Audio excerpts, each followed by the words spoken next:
অহা 2 অক্টোবৰ তাৰিখে আমি আনুষ্ঠানিকভাৱে মিছন বসুন্ধৰা 3 আৰম্ভ কৰাৰ বাবে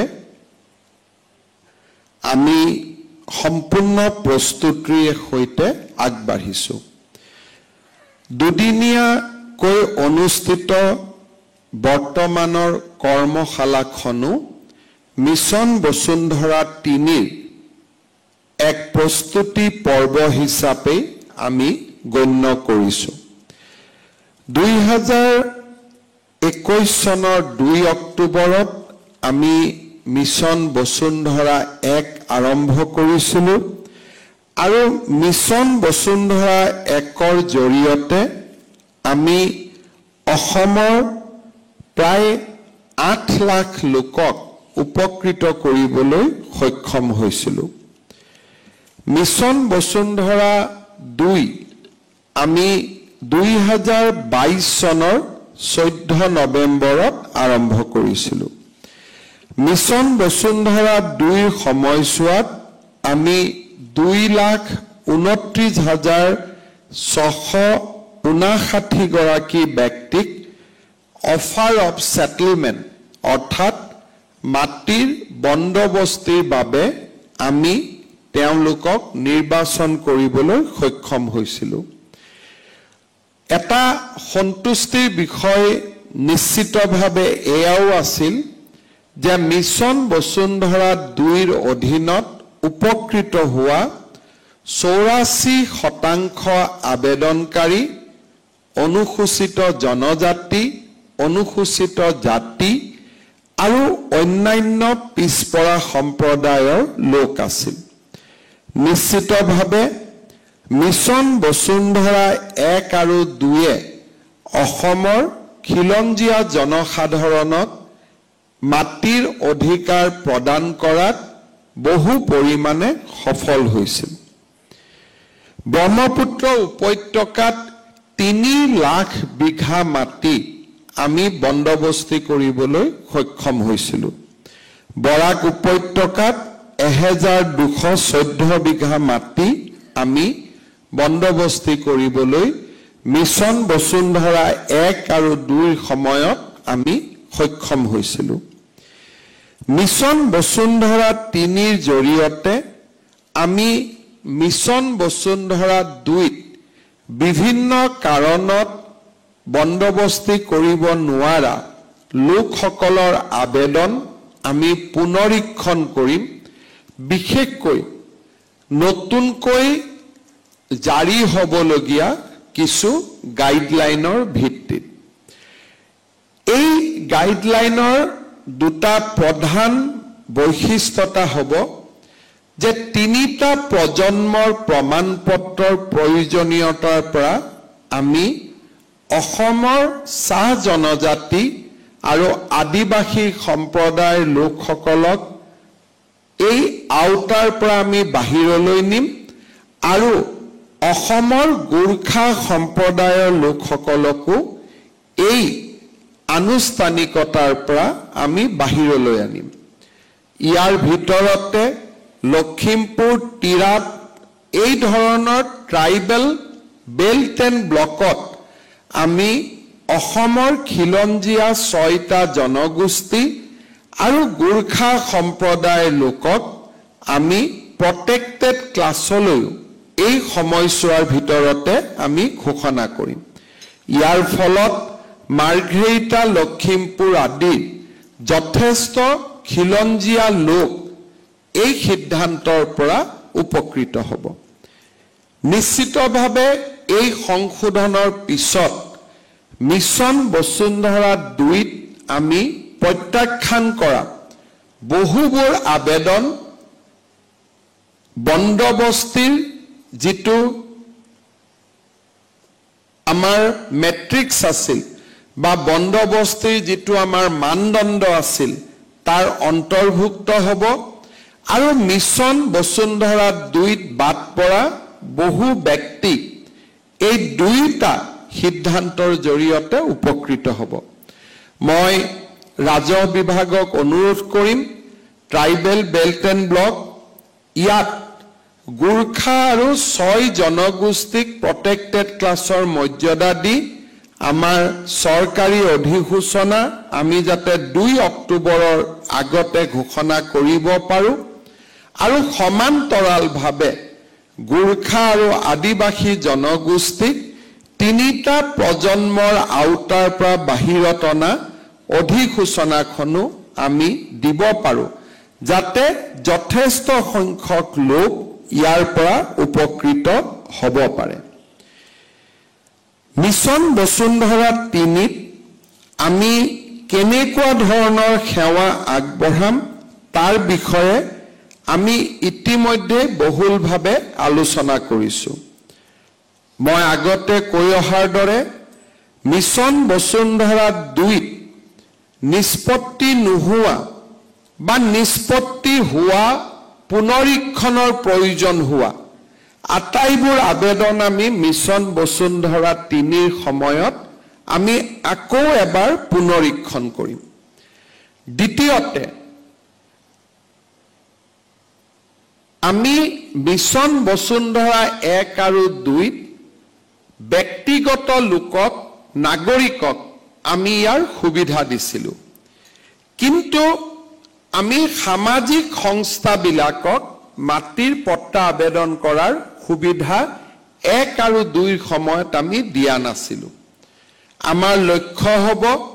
যে কম প্ৰিমিয়ামত নামঘৰ মন্দিৰ বিভিন্ন ধৰণৰ সংঘ অনুষ্ঠান বিহু কমিটি পূজা কমিটি মৰিখালি কবৰস্থান বিভিন্ন ধৰণৰ মাটি যি ভোগ কৰি থকা হৈছে আৰু বিবাদৰ পৰা বাহিৰত সেই ধৰণৰ মাটিসমূহ আমি বন্দবস্তি কৰিবলৈ আমি তৎকালীন ব্যৱস্থা হাতত ল'ম শিক্ষানুষ্ঠানসমূহক আমি এই ক্ষেত্ৰত অগ্ৰাধিকাৰ প্ৰদান কৰিম এটা ডাঙৰ কাম জিলা উপায়ুক্তসকলে এই সময়ছোৱাৰ ভিতৰত কৰিব পাৰে বহুতো মহাবিদ্যালয় মোৰ ওচৰলৈ আহে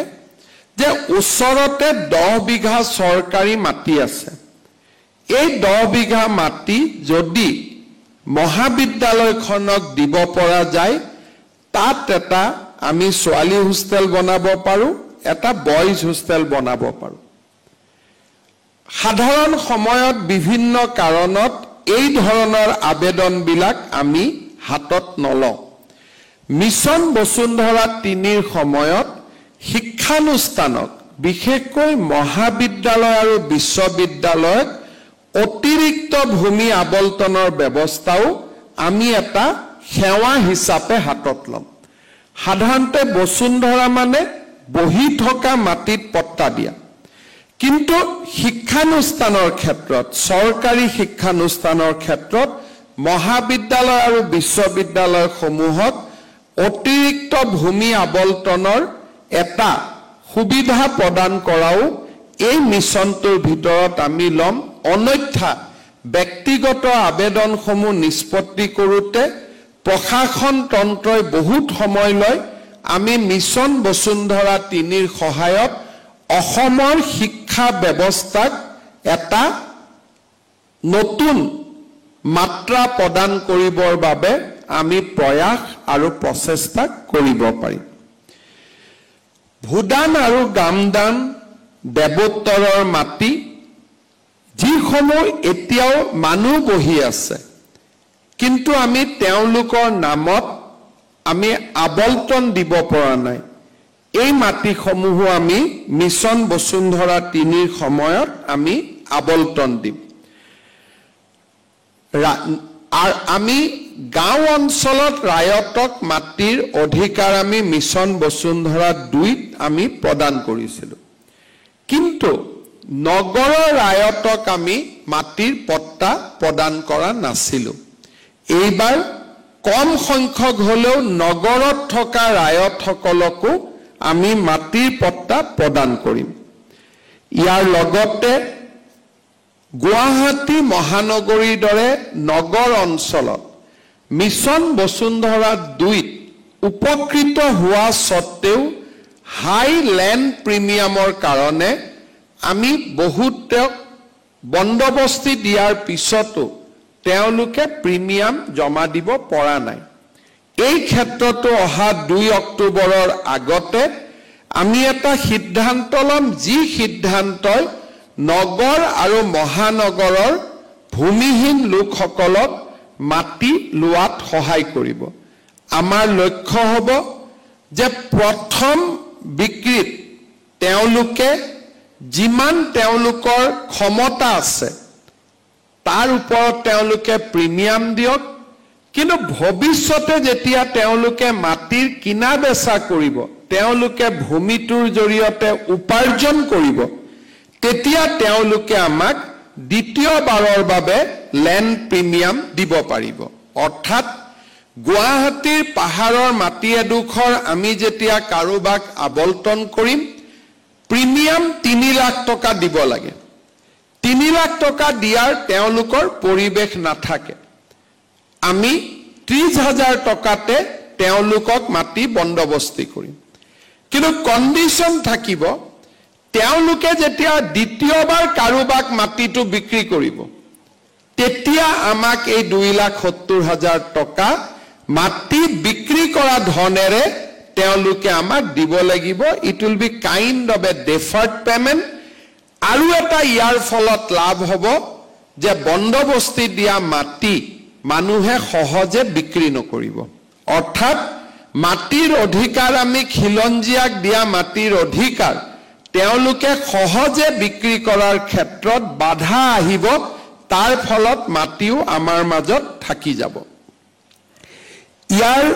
লগে লগে আমি এটা উজনি অসমত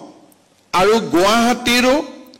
বিশেষকৈ নুনমাটি গ্ৰান্তত আমি এটা ব্যৱস্থা ল'ব খুজিছো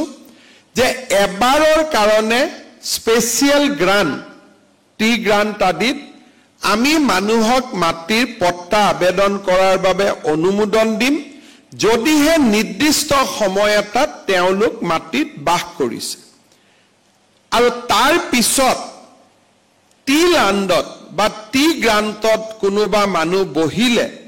আমি কি ব্যৱস্থা ল'ব বিচাৰিছো তাৰ বিষয়ে মই মোৰ ভাষণত উল্লেখ কৰিম সৌমিত্ৰ বা নন কেডেষ্ট্ৰেল এনসি ভিলেজত আমি ৰাজ্য চৰকাৰ অহাৰ পৰাই আমি এনসি ভিলেজ সমূহত সেটেলমেন্টৰ কাম আমি হাতত লৈছিলো আমাৰ ড্ৰোন সাৰ্ভে হৈ গল বহু কেইখন জিলা এতিয়া ভূমি আবলটন কৰিবলগীয়া অৱস্থালৈ আহি পৰিছে এইবাৰ আমি আশা কৰিম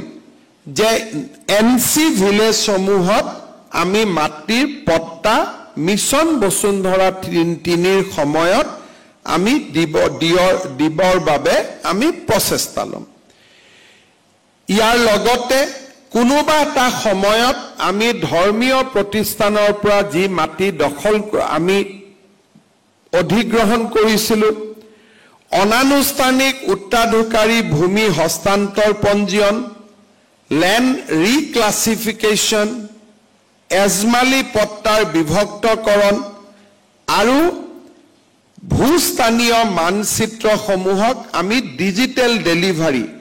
এই ধৰণৰ আনুষংগিক সেৱাও আমি আগবঢ়াম ইয়াৰ লগতে আমি বিভিন্ন ধৰণে ভূমিক গোটেই আমাৰ উদ্দেশ্যটো হ'ল ল্যান্ডৰ যিটো ভ্যালু সেই ভ্যালুটোক আমি এনকেজ কৰা ইমান দিন সৰকাৰী মাটিত লোক বসবাস কৰি থকা কাৰণে এই মাটিসমূহ ক্ৰয় আৰু বিক্ৰয় প্ৰক্ৰিয়াৰ পৰা দূৰত আছিল বন্দবস্তি নাথাকা কৰা কাৰণে মানুহে মাটিৰ ওপৰত খাজনা দিব পৰা নাছিল অৰ্থাৎ আমি বুজি পাওঁ যে ৰাজ্যৰ ভালে সংখ্যক ভূমি ফৰ্মেল ল্যান্ড সেটেলমেন্টৰ বাহিৰত থকা বাবে মানুহে ব্যক্তিগত জীৱনতো এই ভূমিক ব্যৱহাৰ কৰিব পৰা নাছিল লৰা ছোৱালীক শিক্ষা দিৰ ক্ষেত্ৰত বেংকৰ পৰা লোন ল'ব পৰা নাছিল আৰু এই গোটেই প্ৰক্ৰিয়াটোৰ মাজত চৰকাৰেও যথেষ্ট ৰাজহ হেৰুৱাবলগীয়া হৈছিল। মিছন বসুন্ধৰা 3ৰ অন্ত হোৱাৰ শেষ সীমা নাথাকিব। এই মিছন বসুন্ধৰা 3ৰ হিতাধিকাৰীসকলক আমি জানুৱাৰী মাহৰ পৰাই প্ৰত্যেক মাহত তেওঁলোকক আমি ভূমিৰ সেটেলমেন্ট অফ অফাৰ দিয়াৰ কাম আমি হাতত